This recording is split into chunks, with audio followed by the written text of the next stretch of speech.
Assalamualaikum warahmatullahi wabarakatuh.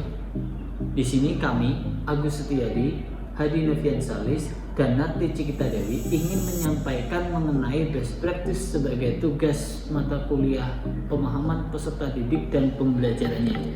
Adapun topik best practice yang kami angkat di sini adalah upaya meningkatkan kesiapan, motivasi, dan hasil belajar ekonomi melalui penggunaan platform belajar seperti Canva, Mentimeter, dan YouTube di SMA Negeri 1 Metro. Adapun tujuan best practice ini adalah untuk meningkatkan motivasi belajar dan hasil belajar siswa melalui kegiatan pembelajaran dengan memanfaatkan berbagai platform belajar.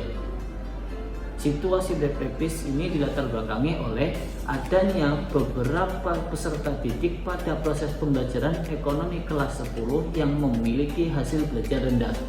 Hal tersebut dapat kami ketahui setelah kami melakukan kegiatan observasi dan asistensi pembelajaran. Hasilnya menunjukkan bahwa ada peserta didik yang memiliki motivasi belajar dan kesiapan belajar rendah, terutama di saat jam terakhir pelajaran, yang bisa diketahui dengan banyaknya siswa yang tidak masuk kelas ataupun kurang aktifnya siswa dalam pembelajaran.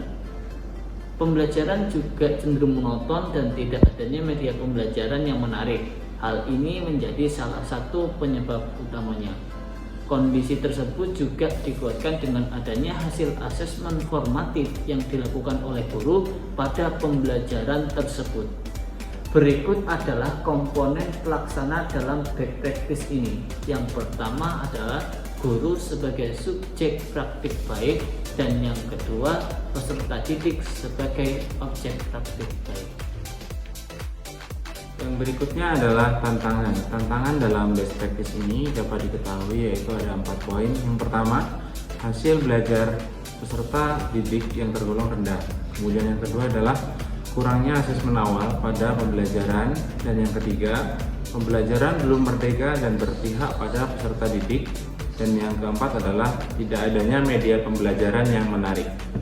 Menurut Hamalik, hasil belajar adalah sebagai terjadinya perubahan tingkah laku pada diri seseorang yang dapat diamati dan diukur bentuk pengetahuan, sikap, dan keterampilannya. Dan Slameto berpendapat bahwa keberhasilan proses pembelajaran secara garis besar dipengaruhi oleh faktor intern dan faktor ekstern.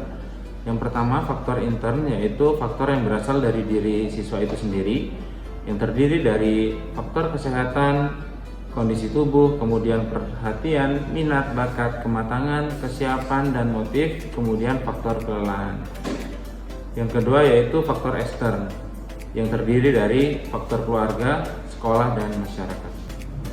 Kemudian yang berikutnya adalah aksi. Tindakan yang kami lakukan yang pertama adalah melakukan asesmen diagnostik pada pembelajaran. Kemudian dari asesmen tersebut kita dapat memiliki data peserta didik mengenai motivasi, kesiapan belajar, dan hasil belajar yang relatif rendah.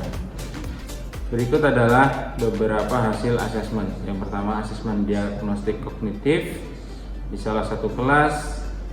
Kemudian hasil asesmen diagnostik non-kognitif dari salah satu kelas. Aksi atau perlakuan yang berikutnya yang kami lakukan adalah melakukan perancangan pembelajaran melibatkan peserta didik, menyampaikan tujuan pembelajaran, pembelajaran berpusat pada peserta didik, dan pembelajaran menggunakan platform belajar seperti Canva, Mentimeter, Kahoot, dan YouTube. Berikut adalah hasil dokumentasi kami mengenai pelaksanaan best practice di saat PPL 1 di SMA Negeri 1 Metro. Aksi atau perlakuan yang terakhir adalah guru melakukan asesmen formatif dan sumatif sesuai dengan gaya belajar pada peserta didik. Berikut adalah beberapa dokumentasi kami saat melakukan asesmen formatif dan sumatif. Ada peserta yang mempresentasikan hasil belajar mereka, kemudian kita menilainya secara berkelompok, dan ada juga yang dinilai secara individu melalui tes. Berikut adalah portofolio tugas untuk asesmen formatif dan sumatif. Yang pertama ada gambar analisis circular flow, Kemudian yang kedua ada infografis ekonomi yang berisi tentang pelaku ekonomi. Baik, di sini saya akan menjelaskan bagaimana refleksi dan dampaknya.